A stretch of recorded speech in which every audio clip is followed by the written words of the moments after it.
কষ্ট করে মানুষ করছি, কিন্তু এখন পরিচয় দিতেছে না।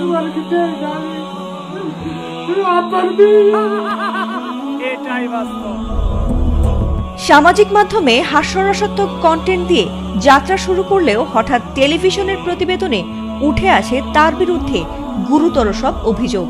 আর তাতেই মঙ্গলবার যেন ক্যারিয়ারে অমঙ্গল ডেকে আনে তার।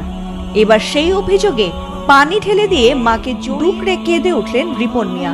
আর এমন দৃশ্য এবার নাড়া দিয়েছে অনেক নেটিজেনদের।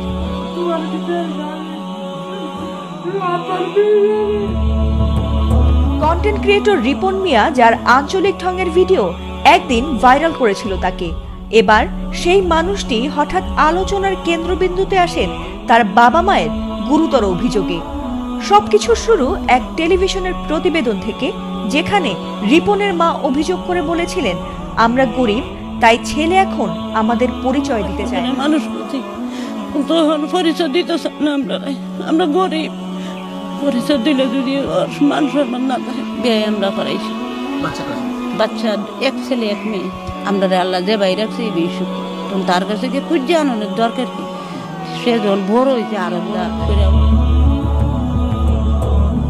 এমনকি প্রতিবেদনগুলোতে আরো বলা হয়েছে, তার শীর্ষে পৌঁছানোর পর থেকে রিপন এখন আর বাবা মায়ের সঙ্গে থাকেন না, আলাদা পাকা বাড়িতে স্ত্রী সন্তান নিয়ে থাকেন, কিন্তু বাবা মাকে ভরণ পোষণও দেন না।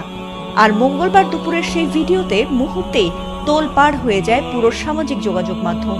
আর তাতে ক্ষোভে ফেটে পড়েন নেটিজেনরা। কেউ কেউ লিখেছেন, খ্যাতি মানুষকে আর মানুষ থাকতে দেয় না। আবার কেউ মন্তব্য করেছেন, মায়ের কষ্টের কান্না শুনে রিপনের ভিডিও আর বোধহয় দেখা উচিত হবে না। আর এমন ঘটনায় বেশ বিপাকে পড়েন রিপন মিয়া।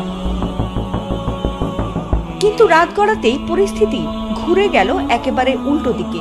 ছড়িয়ে পড়ল নতুন এক ভিডিও, যেখানে রিপন মিয়া তার মাকে জড়িয়ে হু হু করে কাঁদছেন। এ সময় আঞ্চলিক টানে তাকে বলতে শোনা যায়, তোমারে দেখি না আমি, আব্বারে আমি দেখি না, ইডা তুমি কি করলা মা, আমার জীবনটা শেষ করলাম। আর ছেলের সেই কান্নায় তাকে জড়িয়ে ধরেও কেঁদে উঠলেন মাও।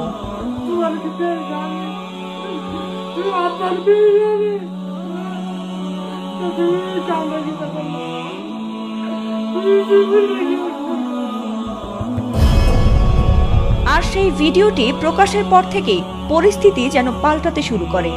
যারা সমালোচনা করেছিলেন তাদের অনেকেই লিখেছেন, মা ছেলের সম্পর্ক সবচেয়ে পবিত্র, সাময়িক ভুল বোঝাবুঝি দ্রুত মিটে যাক।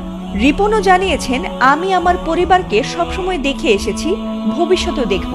যারা এই বিষয় নিয়ে ব্যবসা করেছে তাদের বিচার হবে।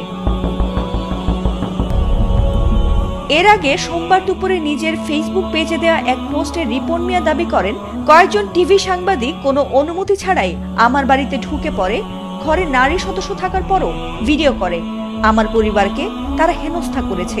আর এমন অভিযোগ করেছিল রিপন মিয়া। ফাতিমা সুলতানা, এটিএন বাংলা।